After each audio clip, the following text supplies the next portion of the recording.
What's up internet, here we go again. Kali ini kita akan membahas alur sebuah cerita film lawas yang berjudul menceritakan tentang seorang gadis polos yang niatnya cuma mau jalan-jalan sore cuy. Namun di tengah jalan dia ketemu dengan teman sekolahnya dan ngajakin untuk datang ke apartemennya karena ada sebuah pesta. Diam-diam dia pun dibikin pusing dan setelah itu ya kalian ngerti lah ya. Lantas bagaimanakah cerita selengkapnya? Langsung aja kita masuk ke dalam alur ceritanya.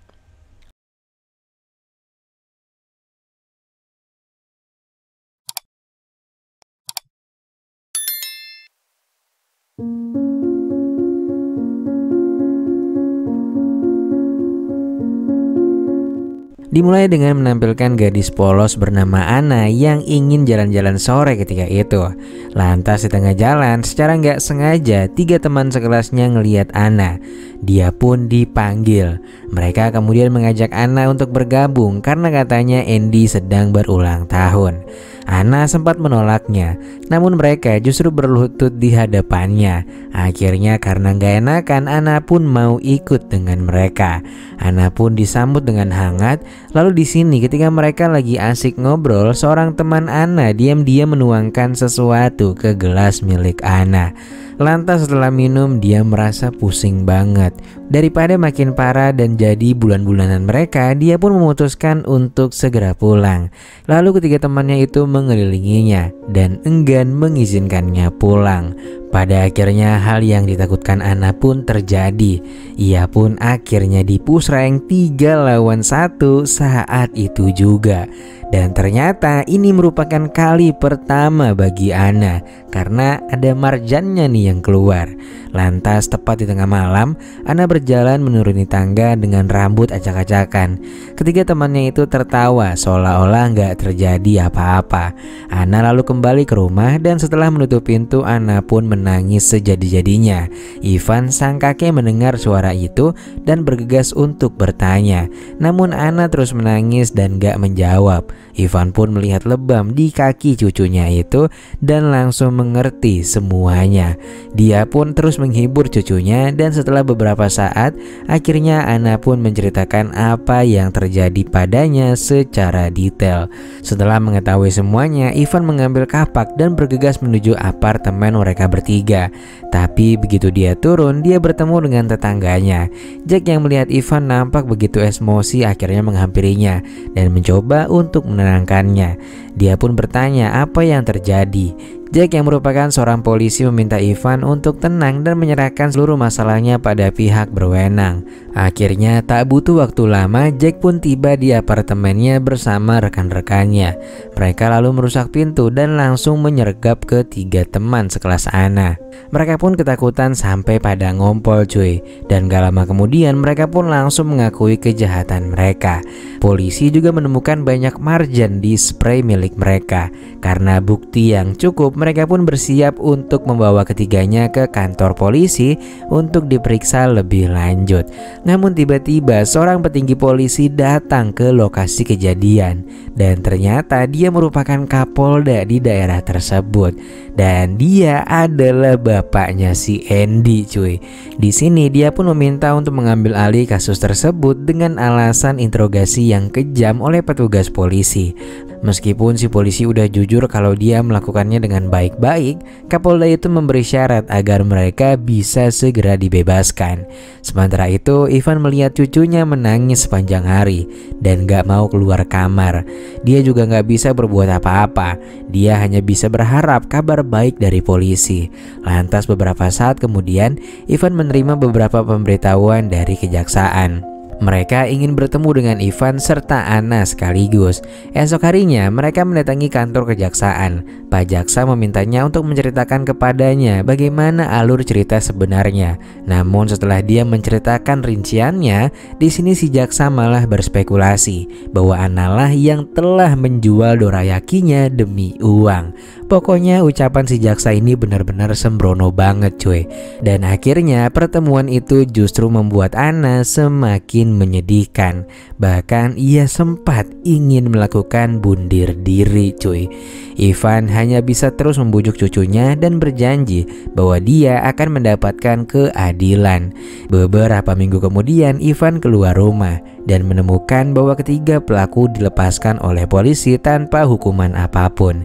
Dia lantas mengambil seluruh medali militer yang dimilikinya dan langsung melapor ke jaksa tinggi di kejaksaan setempat. Medali di dadanya merupakan prestasi Ivan selama berada di dunia militer.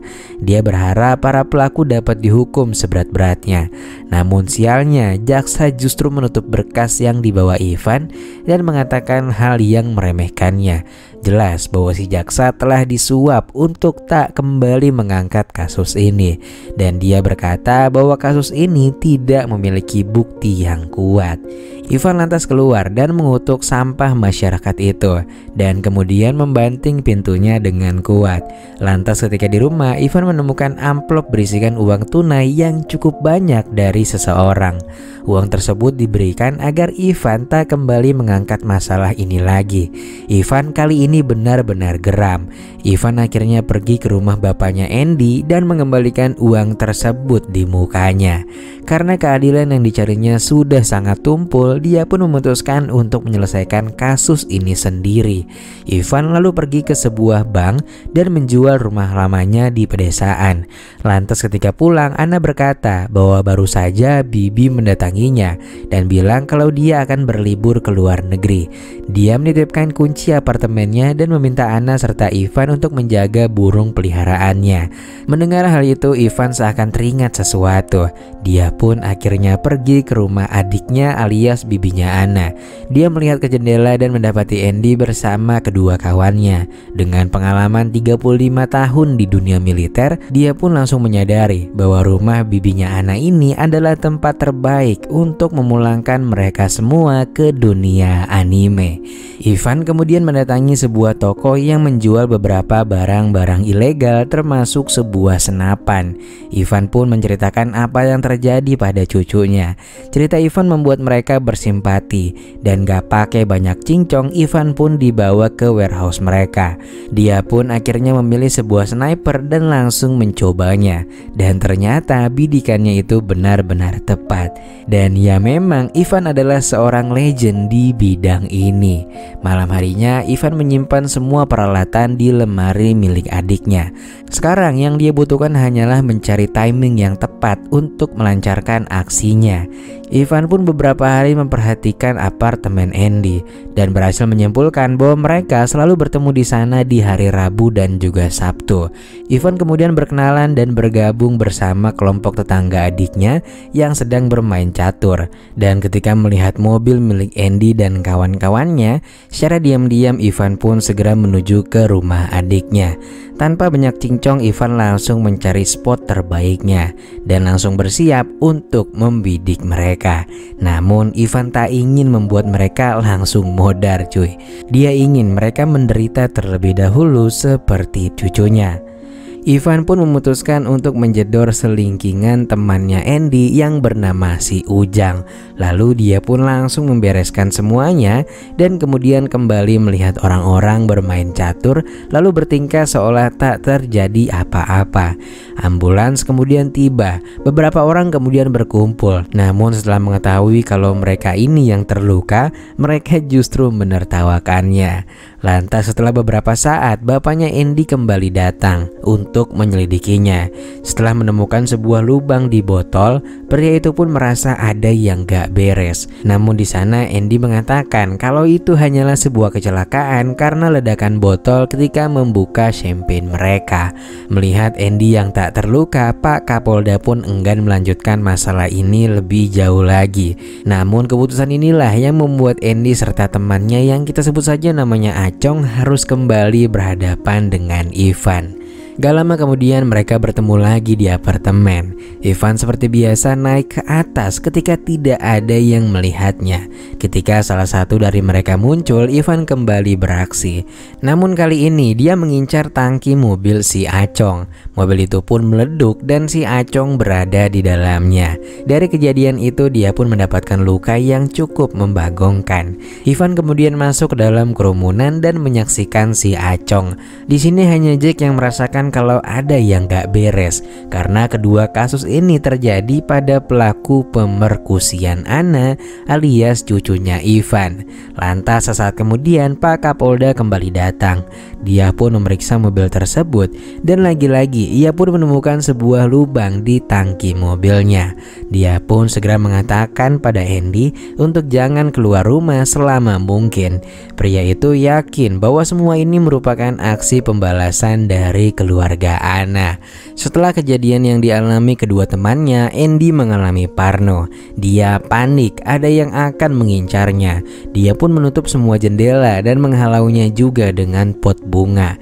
Di sisi lain, Jack mendatangi rumah Ivan. Jack ingin berbicara dengannya, namun mengetahui bahwa Ivan gak ada di rumah, Jack mulai melihat sekeliling rumahnya. Gak ada sesuatu yang aneh di sini. Sampai Jack melihat sebuah kunci. Ana yang gak tahu apa-apa itu pun memberitahu bahwa itu adalah kunci rumah bibinya yang tinggal pada lantai 14. Jack langsung berprasangka dan ia pun segera mengambil kunci itu secara diam-diam dan kemudian bergegas pergi menuju rumah bibinya Ana. Lalu beberapa hari kemudian Pak Kapolda mendatangi rumah Ivan bersama beberapa rekannya. Namun setelah mencari mereka nggak menemukan apapun. Lantas tiba-tiba bel berbunyi. Bibinya Ana datang untuk mengambil kunci rumahnya. Pak Kapolda pun langsung curiga dan memutuskan untuk mengerahkan tim menuju ke rumah si bibi. Setibanya di sana ia pun langsung menyadari bahwa jendela di kamar bibinya sangat pas ke arah apartemen si Andy. Ivan pun keringat dingin, namun ia tetap berusaha tenang. Mereka pun segera mencari barang bukti untuk bisa menetapkannya sebagai pelaku. Mereka pun memeriksa lemari tempat Ivan biasa menyimpan senapannya. Namun ketika diperiksa ternyata itu hanyalah gulungan kertas. Ivan di sini juga kaget karena harusnya ada di sana cuy semua alatnya. Dan pada akhirnya para polisi pun tak menemukan apapun di rumah tersebut. Lantas Pak Kapolda yang masih curiga mengatakan kepada Ivan dan memohon untuk jangan menyakiti putranya. Namun Ivan malah bilang kalau semua sudah terlambat. Pria itu pun langsung pulang dan mengira kalau putranya dalam bahaya. Lalu setibanya di rumah, Andy pun terlihat tengah memegang senjata. Pemuda itu nampak mengalami depresi yang cukup parah. Dan ya, sebenarnya Ivan telah berhasil membalas Andy dengan membuatnya menjadi ODGJ karena ketakutannya sendiri. Lantas suatu hari Ivan terlihat masih bingung kemana barang-barangnya menghilang. Secara nggak sengaja dia pun bertemu dengan Jack.